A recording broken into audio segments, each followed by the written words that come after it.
Have you ever wondered why? কেন প্রত্যেক বছর অনেক স্টুডেন্ট 16 ঘন্টা পরেও মেডিকেলের চান্স পায় না? কেন কোচিংয়ের টপার যার কিনা পারফেক্ট নোট ছিল, পারফেক্ট ম্যাটেরিয়ালস ছিল, সে একটা সিটও পায় না?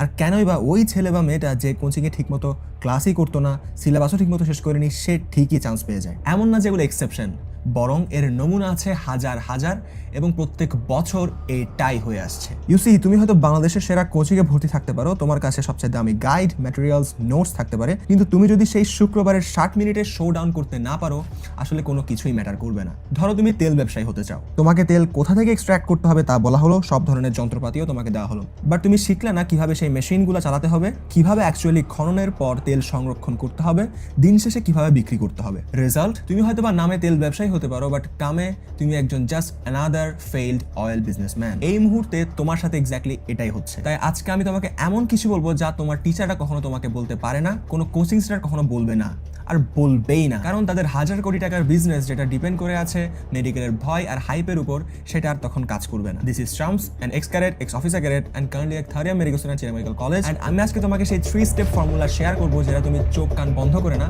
বরং চোখ কান খোলা রেখে ফলো করলে এই মেডিকেলে একটা সিট তোমার হতে বাধ্য। আজকে তুমি জানবে সাবজেক্ট ওয়াইজ প্রিপারেশন থেকে সেই ফেল প্রুফ স্ট্র্যাটেজি পর্যন্ত, সেই এক্স্যাক্ট সিস্টেমগুলো যেগুলো ফলো করে হাজার হাজার স্টুডেন্ট কোচিং এর টপারের চেয়েও কম মার্কস এবং কম প্রিপারেশন নিয়ে মেডিকেলের চান্স পেয়ে যায়। Last year I launched one of the biggest medical admission preparation videos. Hundreds and thousands of students watched it, flooded the comment section, flooded my inbox with their good news of medical admission, and you wanted the full detailed system. And that video was just tip of the iceberg. Listen very carefully. আজকের এই ভিডিওতে তোমার জন্য একটা challenge আছে। কোনো bullet proof strategies ছাড়া medical admission দেওয়া, আর কোনো ম্যাপ ছাড়া ভাইস সিটি গেম খেলার সমান। You wander around, get lost, never finish the game, and then die. This video is the exact map you need to follow. আমি তোমাকে challenge করছি, আজকের এই ভিডিওতে যা কিছু বলা হবে সেটা তুমি মনে প্রাণে শেষ পর্যন্ত, আমি আবারও বলছি শেষ পর্যন্ত, অর্থাৎ শুক্রবারের সেই 10টা থেকে 11টা টাইমের মধ্যে তোমার ওএমআর এর লাস্ট ডট ফিল আপের আগ পর্যন্ত ফলো করবা। হোয়াট গেটস রিটেন গেটস ডান, অর্থাৎ তুমি যেটা লিখে রাখবা সেটা অ্যাকমপ্লিশ করার সম্ভাবনা 90%-এর উপর। তাই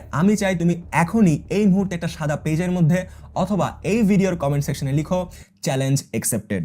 আই রিপিট, চ্যালেঞ্জ অ্যাকসেপ্টেড। তাহলে যদি কোনো কারণে নিজেকে নিজে ফাঁকি দিয়ে নিজের গোল থেকে সরে যাও, তখন অ্যাটলিস্ট এই লজ্জাটা কাজ করবে যে আমি শামস ভাইয়ের ভিডিওতে কমেন্ট করেছিলাম যে চ্যালেঞ্জ অ্যাকসেপ্টেড, অথবা আমি একটা সাদা পেজে লিখে রেখেছিলাম চ্যালেঞ্জ অ্যাকসেপ্টেড। আচ্ছা, লিখছো? অলরাইট। তো আদনান নামের একটা মেডিকেল অ্যাডমিশন ক্যান্ডিডেট ছিল। তার টেবিল দেখলে এটা টেবিল মনে হতো না, মনে হতো বরং এটা কোনো নীলক্ষেতের মিনি লাইব্রেরি। ওই টেবিলে হাসান স্যারের বই, আজমল স্যারের বই, Majeda madam, Ajibur sir, Alim sir, Ishaq sir, Tapan sir, Selu sir, Pramanik sir, Tofazzal স্যারের বই থেকে শুরু করে 3 কোচিং এর গাইড, অমুক ভাইয়ের স্পেশাল নোট, হ্যান্ড কোনো ম্যাটেরিয়ালস নাই যে ওর কালেকশনে নাই। তবে পড়তে বসলে ওর মাথা ঘুরে যায়, কোথা থেকে শুরু করবে, কোথায় গিয়ে শেষ করবে, সেটার কোনো মা বাপ নাই। পাতা উল্টাচ্ছে ঠিকই, কিন্তু কোচিং এ মার্কস আসছে 30 থেকে 40-এর মধ্যে আউট অফ 100। ভাই রে ভাই, stop. These are only the books you need to follow for the whole admission phase. And এই বইগুলা মেডিকেল অ্যাডমিশন টেস্টে 85 থেকে 90 আপ পাওয়ার জন্য এনাফ। তোমাদের অনেকে হয়তো এই বইগুলো কিনছো ঠিকই, কিন্তু আদৌ কি সেই বইগুলো ঠিক মতো ফলো করতে পারছো, নাকি আদনানের মতো দেশ বিদেশ ঘুরে বেড়াচ্ছ? চলো একটি প্রুফ দেখা যাক। তো এই ভিডিওর জন্য আমি বিগত 5-6 বছরের কোয়েশ্চেন অ্যানালিসিস করছিলাম।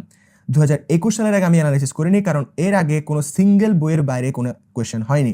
2021, 22, 23 এবং 24 এবং সামনে 25 সবগুলিতে দেখা গেছে একটা দুইটা কোয়েশ্চেন বইয়ের বাইরে হয়েছে। বাট হিয়ার্স দ্য টুইস্ট, আমি যদি লেটেস্ট কোয়েশ্চেন অ্যানালাইসিস করি, 24 সালের ক্ষেত্রে ফিজিক্সের কোনো কোয়েশ্চেনই ইসহাক স্যারের বইয়ের বাইরে হয়নি। সেটা ফিজিক্স ফার্স্ট পেপার বলো আর সেকেন্ড পেপার। কেমিস্ট্রির ক্ষেত্রে 2টা বই হাজারি নাগ স্যারের বইয়ের বাইরে থেকে হয়েছে, যে 2টার মধ্যে একটা লিটারেলি ম্যাথ, যেটা ঐকিক নিয়মে হাতে গুনে করা সম্ভব, এবং আরেকটা কোয়েশ্চেন লিটারেলি কনসেপ্ট ক্লিয়ার থাকলে আনসার করা সম্ভব। কেমিস্ট্রির সেকেন্ড পেপারের মধ্যেও 2টা কোয়েশ্চেন এসেছে বইয়ের বাইরে থেকে, যেটার মধ্যে একটা আসলে কনসেপ্ট ক্লিয়ার থাকলে আনসার করা সম্ভব। এরপর আসছে জুওলজি আর বোটানি। বোটানির মধ্যে 2টা কোয়েশ্চেন এসেছিল হাসান স্যারের বইয়ের বাইরে থেকে, যেখানে জেনেটিক ইঞ্জিনিয়ারিং এর জন্য মেইন টুল কি জিজ্ঞেস করা হয়েছিল। এখানে ভাই গিয়ে কেউ কমন সেন্স খাটালেই আনসার করতে পারবে, সেটা প্লাজমিড ছিল। তার মানে এখানেও কনসেপ্ট ক্লিয়ার থাকলে আনসার করা যাচ্ছে, এবং একটা কোয়েশ্চেন সেটা আসলে আমাদের আগে থেকে জানা থাকতে হবে। অলরাইট, সেখানে পাওয়া গেল একটি। এন্ড জুওলজি থেকে একটি কোয়েশ্চেন এসেছিল আলিম স্যারের বই থেকে, যেখানে আমাদের সেকেন্ড ব্রেইন কি বডির সেটা জিজ্ঞেস করা হয়েছিল। অলরাইট, মেনে নিলাম তুমি সেটা জানতা না। তো দেখা গেল যদি আমরা স্ট্যাটিস্টিক্স সাজাই, 2024 সালের কোয়েশ্চেনের মধ্যে 90%-এর উপর এসেছে বরাবর জাস্ট একটা সিঙ্গেল বই থেকে,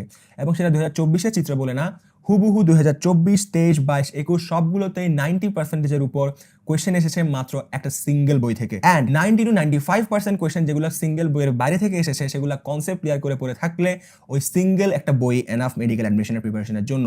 এবং 95 থেকে 100% অর্থাৎ বাকি 5% আমি ধরে নিলাম যে তোমার অন্য বই থেকে এসেছে। এখন তুমি আমার ঠান্ডা মাথায় বলো, তুমি কি 95% মার্কস পাবা না আমি পাবো? আমি বাদে দিলাম, মেডিকেলে যে ফার্স্ট হয়েছে রেকর্ড সংখ্যক মার্কস নিয়ে যে রাফসান জামান, তারই রেকর্ড মার্কস হচ্ছে 94.25। সো এরকম বই খুলে প্রমাণ সহ দেখানোর পরেও যদি তুমি এক্সট্রা ইনফো নিয়ে আসলে পেন খাও, তোমার জন্য আমার এক বালতি সমবেদনা। আর এক্সট্রা ইনফো নিয়ে যারা তোমাদেরকে ভয় দেখাচ্ছে বা যারা টেনশন আছে এক্সট্রা ইনফো নিয়ে, তাদের মুখ বরাবর এই ভিডিওটা তুমি নিঃসন্দেহে ছুড়ে মারতে পারো। তো তোমার মাথায় একটা প্রশ্ন আসতে পারে যে দিনের মতো পরিষ্কার যেখানে যে একটা সিঙ্গেল বই ফলো করলে মেডিকেল অ্যাডমিশন টেস্টে অ্যাবভ 90 to 95% কমন পাওয়া যাচ্ছে, তো সেখানে কোচিং সেন্টারগুলো কেন এক্সট্রা বই এক্সট্রা ইনফো নিয়ে তো পেন দিচ্ছে? অ্যান্ড কারণটা খুবই সিম্পল। তো তাদের টেকনিকটা হচ্ছে প্রত্যেক বছর তোমাকে দেখাবে যে তারা হ্যাঁ কোয়েশ্চেন বাড়ি থেকে এসেছে, তো এরপরে তারা বলবে যে ঠিক আছে তোমাদের এতগুলো বই কিনা দরকার নাই, আমরা সবগুলো এক্সট্রা ইনফো কালেক্ট করে বানিয়েছি, extra info lecture sheet, extra info master class, এবং এই এক্সট্রা ইনফো মাস্টার ক্লাসেও আরও সব ফিচার পেতে চলে আসুন আমাদের কোচিং সেন্টারে বা ব্লা ব্লা ব্লা। তো আশা করি তোমরা বুঝতে পারছো যে তারা নিজে থেকে হুদা একটা প্রবলেম বানিয়ে সেটাকেই সেল করছে একটা ফিচার হিসেবে। তো আই বিলিভ এটা পানির মতো ক্লিয়ার যে তোমার একটা সিঙ্গেল বই ফলো করলে হবে। অ্যান্ড এক্সট্রা ইনফো নিয়ে যে মাথা ব্যথাটা করতেছো সেটা অনেকটা ইনভ্যালিড বলা চলে। তখন প্রশ্ন করতে পারো বাকি কোচিং ম্যাটেরিয়ালস বা গাইডগুলোর কি হবে? সত্যি বলতে এসব চকচকা ম্যাটেরিয়ালস সবার জন্য না। সায়েন্টিফিক্যালি আমরা যা মনে রাখি তার 90% হচ্ছে ভিজুয়াল মেমোরি। তুমি এইচএসসি লাইফে যে সিঙ্গেল বইটা ফলো করে এসেছো তার প্রত্যেকটা বক্স, ছক বলো, ডায়াগ্রাম বলো, সবকিছুই তোমার চেনা।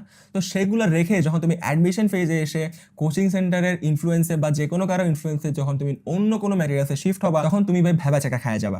নতুন নতুন ইনফরমেশন দেখে তোমার কাছে আগে যেগুলো পড়েছো সেগুলো পর্যন্ত মনে নাও থাকতে পারে, তুমি বুঝেই উঠতে পারবে না যে কোত্থেকে কি পড়বা। এখন তুমি আমাকে বলতে পারো যে এগুলো তাহলে এক্সিস্ট করে কেন? খেয়াল করে দেখবো সব কোচিং ম্যাটেরিয়ালস গুলো একটু সুন্দর করে সাজানো, মেইন বইয়ের পড়াগুলো আর একটু গুছানো স্টাইলে দেওয়া, এবং অনেক সময় খেয়াল করবো ওখানে যেসব ছন্দ বা জিনিসপাতি দেওয়া আছে তার চেয়ে বরং তুমি নিজে অনেক ভালো ছন্দ বানাতে পারো। এট দিস পয়েন্ট তুমি আমাকে জিজ্ঞেস করবে তাহলে ভাই করবোটা কি? তোমার ফার্স্ট কাজ হচ্ছে এইচএসসি লাইফে যে সিঙ্গেল একটা সোর্স তুমি ফলো করেছো সেটা আগে আইডেন্টিফাই করা। সেটা হতে পারে তোমার এইচএসসি লাইফের যে কোনো একটা মেইন টেক্সট বুক, হতে পারে কোনো নোট, হতে পারে কোনো কোচিং ম্যাটেরিয়াল। অনেকে এমনও আছে যে ফার্স্ট থেকে অর্থাৎ এইচএসসি লাইফের ফার্স্ট থেকে কোচিং ম্যাটেরিয়াল ফলো করে আসে, তো তাদের ক্ষেত্রে তারা ওইটাও ফলো করতে পারে, আমি কোনো মানা করছি না। যার যেই সিঙ্গেল সোর্স সেটা আগে কালেক্ট করো। এখন আমাদের কাজ হলো সেই সিঙ্গেল সোর্সটাকে মেডিকেল অ্যাডমিশনের জন্য প্রিপেয়ার করা। স্টেপ 1, তোমার এখন কাজ হচ্ছে মেডিকেল অ্যাডমিশন টেস্টের জন্য লেটেস্ট এডিশনের সাবজেক্ট ওয়াইজ যেসব রাইটারের নাম আমি বললাম সেই সব রাইটারের লেটেস্ট এডিশনের দাগানো বইয়ের পিডিএফ কালেক্ট করা। লেটেস্ট এডিশনই লাগবে, না থাকলে অবশ্যই যেসব কোচিং সেন্টার ফ্রি দাগানো বইয়ের পিডিএফ দিয়ে থাকে সেগুলো কালেক্ট করো। রঙা চকচকা হতে হবে কোনো কথা নেই, জাস্ট এটা খেয়াল রাখবা যে সেই পিডিএফ গুলোতে অ্যাটলিস্ট লাস্ট 10 ইয়ার্সের মেডিকেল কোয়েশ্চেন দাগানো আছে কিনা, অ্যান্ড ইম্পর্টেন্ট ইনফো দাগানো আছে কিনা।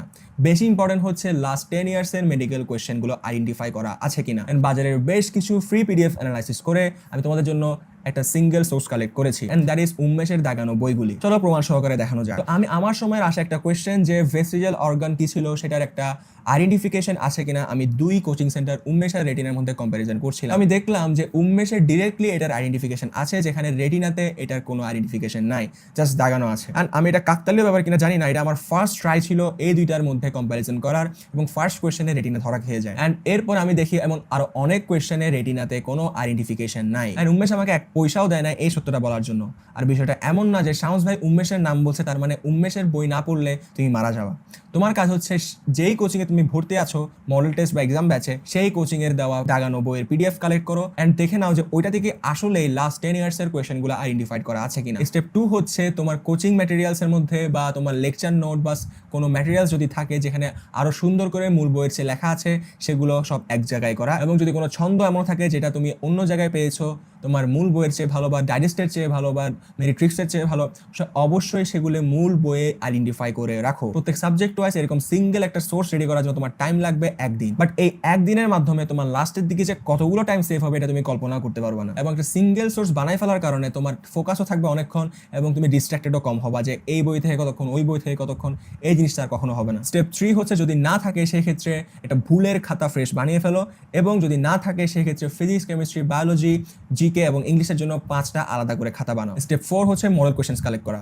তোমাকে বলতে পারো কোনগুলো? অফকোর্স লাস্ট 10 ইয়ার্সের মডেল কোয়েশ্চেন তো লাগবে, সেই সাথে লাগবে টপিক ওয়াইজ, চ্যাপ্টার ওয়াইজ এবং সাবজেক্ট ওয়াইজ পূর্ণাঙ্গ মডেল টেস্ট। এবং এর জন্য আমি সাজেস্ট করবো হয় তুমি রয়্যাল গাইড ফলো করো অথবা উন্মেষের বইগুলো ফলো করো। সত্যি কথা বলতে যদি রয়্যাল গাইডের কোনো ইংলিশ ভার্সন থাকতো সেক্ষেত্রে আমি অন্য কোনো বই সাজেস্ট করতাম না, কারণ রয়্যাল গাইডে এমন অনেক ইনফো আছে এবং অনেক কিছু সাজানো আছে যেগুলো উন্মেষের কোচিং ম্যাটেরিয়ালসে নাই। তবে ইংলিশ ভার্সনের স্টুডেন্টরা চোখ বন্ধ করে উন্মেষের মডেল কোয়েশ্চেনগুলো কালেক্ট করতে পারো। ইনফ্যাক্ট উন্মেষের মডেল কোয়েশ্চেন যেটা লাস্টের লাস্ট, অর্থাৎ মেডিকেল ভর্তি পরীক্ষার আগে যে লাস্ট মডেল কোয়েশ্চেন, সেখান থেকে আমি সলভ করে 2টা জিকে কমন পেয়েছি। আমি জানি না এটাকে কাকতালীয় নাকি আসলে কোচিং সেন্টারের সাথে কোয়েশ্চেন যারা বানায় তাদের কানেকশন আছে, কারণ ঠিক একদম লাস্ট মডেল কোয়েশ্চেন যেটার পরেই হচ্ছে মূল ভর্তি পরীক্ষা, সেই ভর্তি পরীক্ষার মধ্যে থেকে কেমনে তোমার 2টা কোয়েশ্চেন কমন আসে এটা আমার মাথায় ঢুকে না। কানেকশন থাকতেই পারে, এটা আমাদের দেখার বিষয় না, আমি যেটা বলার আমি বললাম। লাস্টলি অবশ্যই তোমার ওএমআর ফিল আপ করার জন্য ওএমআর শিট কালেক্ট করতে হবে। নাও কি পড়বা এটা নিয়ে কথা বলা যায়। কোনো বেসিক স্টাইল না, এভিডেন্স বেসড সাইন্টিফিক স্ট্র্যাটেজির মাধ্যমে আমরা পড়ালেখা করব। ইনিশিয়াল স্ট্র্যাটেজি সব সাবজেক্টের ক্ষেত্রেই সেম। কোনো চ্যাপ্টার পড়ার আগে তুমি সেই চ্যাপ্টার সম্বন্ধে যা কিছু জানো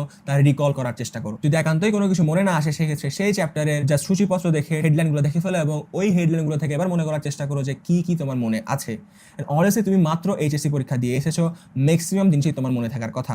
এই জিনিসটা করতে বললাম কারণ এই ব্যাপারটা তুমি যখন রিকল করার ট্রাই করবা তোমার ব্রেনের মধ্যে একটা প্রাইমিং ইফেক্ট হবে এবং এই প্রাইমিং ইফেক্টের কারণে তুমি এরপরে যখন যা কিছু করতে যাবা তা সহজেই তোমার মাথায় ঢুকবে এবং লং টার্ম ধরে মনে থাকবে। মনে করার পর তোমার কাজ হচ্ছে শুধুমাত্র ফিজিক্স আর কেমিস্ট্রির ক্ষেত্রে যেই চ্যাপ্টার তুমি পড়তে যাচ্ছ সেই চ্যাপ্টারে ডিরেক্টলি এক্সারসাইজের এমসিকিউতে চলে যাও এবং এক্সারসাইজের এমসিকিউতে যাওয়ার পর জাস্ট অ্যান্সার পার্টটার ছবি তুলে রেখে বা আলাদা করে রেখে জাস্ট দেখে দেখে সবগুলি এক্সারসাইজের এমসিকিউ সলভ করে ফেলা। কোনো কিছু বোঝারও দরকার নাই, কোনো টাইম ওয়েস্ট করার দরকার নাই, জাস্ট সলভ করবা দেখে দেখে দেখে সলভ করার পরে সেকেন্ড স্টেপে তোমার কাজ হচ্ছে ওখান থেকে দেখবা যে তোমার কোনগুলো আসলে তোমার পারার কথা ছিল না বা তোমার একটু টাইম লাগতো বা কনফিউশন লাগতো। তো সবগুলি না পারারগুলা বা টাইম বেশি লাগতো বা কনফিউশন সবগুলো তুমি হাইলাইট করে রাখবে এবং হাইলাইট করার পর দেখবা ফিজিক্সের ক্ষেত্রে তুমি যেগুলো পারো নাই সবগুলোই সমীকরণ, সংজ্ঞা, উদাহরণ, প্রকারভেদ, একক, মাত্রা সমীকরণ, বৈশিষ্ট্য বা ধর্ম, বিশেষ ধরনের তথ্য, সূত্র, সংখ্যা, পরিমাণ, শতকরা, মান, ব্যবহার, প্রয়োগ, নির্ভরশীলতা, শর্ত, প্রভাবক বা সূত্রের ব্যবহার বা গাণিতিক সমস্যা থেকে এসেছে। এখন তুমি আমাকে বলতে পারো যে এরকম জিনিস দিয়ে তো ভাই ফিজিক্স বই পুরোটাই ভরা, আমার কি সব কিছুই পড়তে হবে? উত্তর হলো না।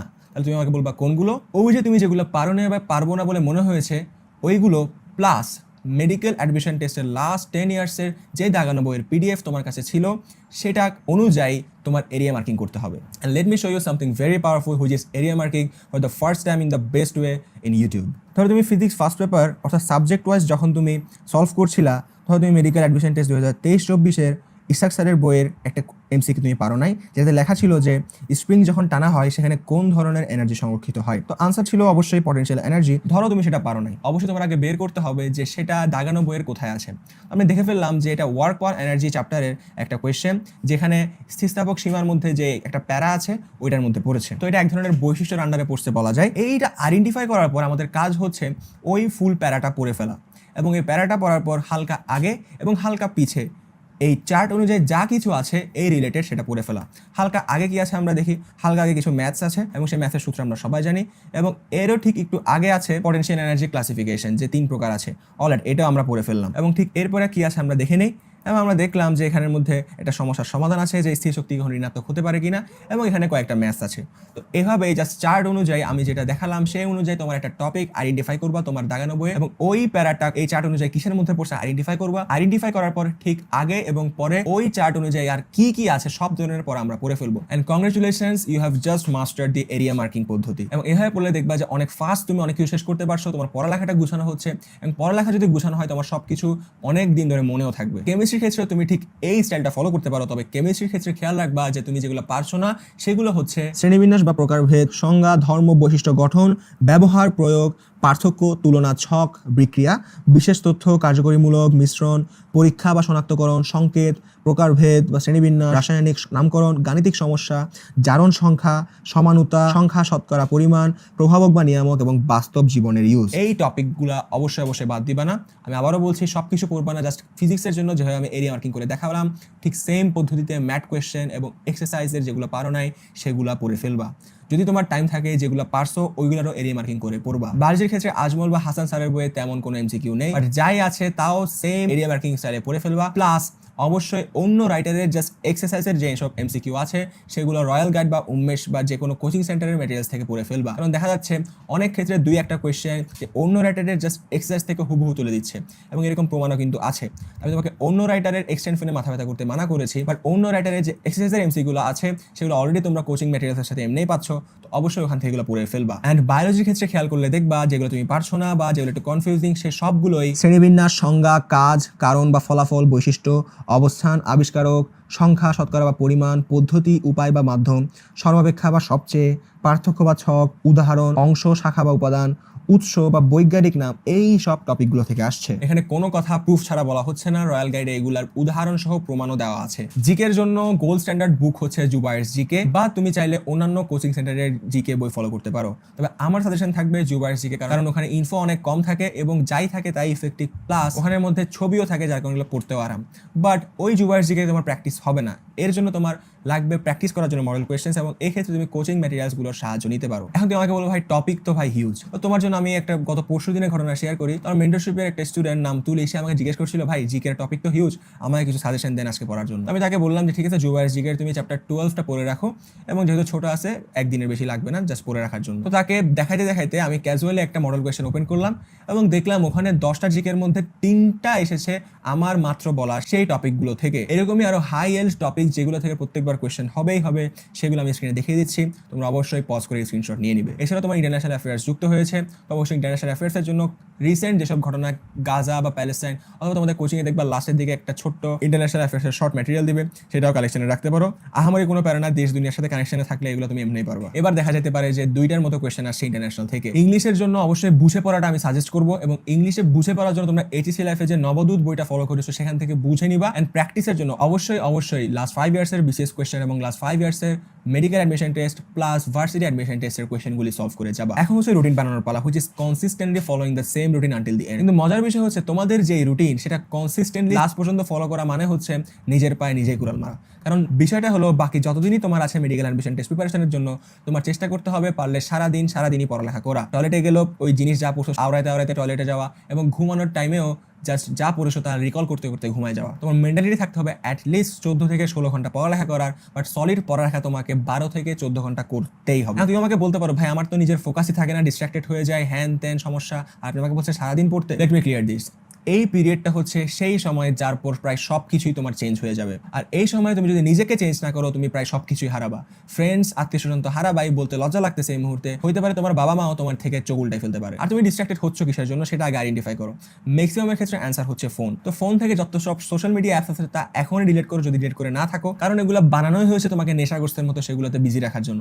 And it's you versus $multi-trillion company. আমি তোমাকে যতই বলো না কেন যে 5 মিনিট গুতায় রেখে দিবা, দেখা যাবে তুমি ঘন্টার উপর ঘন্টা সেই মোবাইলে কাটাই দিচ্ছ। তো এর চেয়ে বরং ওদের সাথে না লেগে সেই মোবাইলের অ্যাপসগুলো ডিলিট করে দাও, এবং এই 2-1টা মাস এইসব মোবাইল ফোনের হাবে যাবি না টিপলে তোমার কোনো ক্ষতি হবে না, বরং যে লাভটা হবে তা তুমি এই মুহূর্তে কল্পনা করতে পারবে না। হাইয়েস্ট হোয়াটসঅ্যাপ রাখতে পারো কমিউনিকেশনের জন্য, অ্যান্ড ইউটিউব রাখতে পারো কোনো ক্লাস করার জন্য, দ্যাটস ইট। এটা আমার নিজস্ব প্রোটোকল তোমাদেরকে বলছি ভাই। অ্যান্ড আমি আমার লাস্ট এইচএসসি ওয়ান শর্ট ভিডিওতে একটা মিলিটারি গ্রেড স্টাডি রুটিন বলেছিলাম, এবং এই ভিডিওর জন্য একটা hybrid medical admission preparation routine আমি বানিয়েছি। সেটা কিভাবে তোমরা পাবে সেটা আমি ভিডিও লাস্টে বলে দিব। And up to this part of the video আমি যা কিছু বলেছি তা হচ্ছে মাস্ট ডু আইটেমস, অর্থাৎ এগুলো তোমার প্রায়োরিটি লিস্টে থাকবে নাম্বার 1-এ, অর্থাৎ এগুলো ফরজ, এগুলো না করলে তুমি মেডিকেলের চান্স পাবা না। অ্যান্ড এইগুলো করার মাধ্যমে যে কেউ, আই রিপিট যে কেউ মেডিকেল অ্যাডমিশন টেস্টে 60 থেকে 70% মার্কস পাবেই পাবে। অ্যান্ড ইতিহাস বলে যে মেডিকেল অ্যাডমিশন টেস্টের কাট মার্কস হচ্ছে 67 থেকে 70।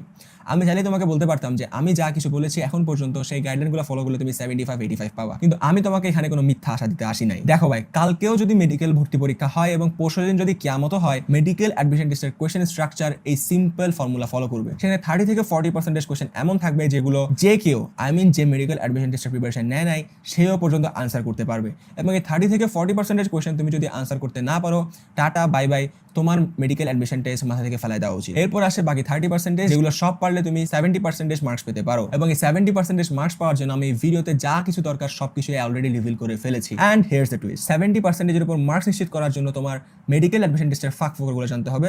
শুধু জানলেই হবে না, মাস্টার করতে হবে একটা সাবজেক্ট ঠিক কিভাবে অ্যাপ্রোচ করতে হবে যাতে করে তুমি মেইন এক্সামের দিন সেই চ্যাপ্টার থেকে অলমোস্ট 90% কোয়েশ্চেন আনসার করতে পারো। কিভাবে একটা টপিক এফোর্টলেসলি শেষ করবে। নট অনলি দ্যাট, তোমার অ্যাকচুয়ালি জানতে হবে top 1% retention technique, smart revision technique, anti burn out protocol, যাতে করে কোনো ক্লান্তি ছাড়া, অবসাদ ছাড়া ডেইলি রুটিনটা ফলো করতে পারো।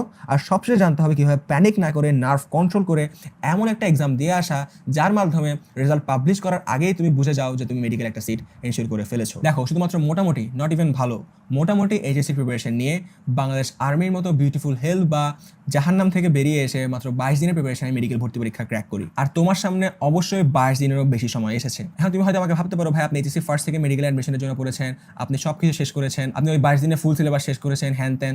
বাট গেস হোয়াট, ব্যাপারটা এর ধারে কাছেও না। তুই আমার সাথে রিলেট করতে পারো আর নাও পারো, আমি ওই 22 দিনের প্রতিদিন আমি কান্না করেছি।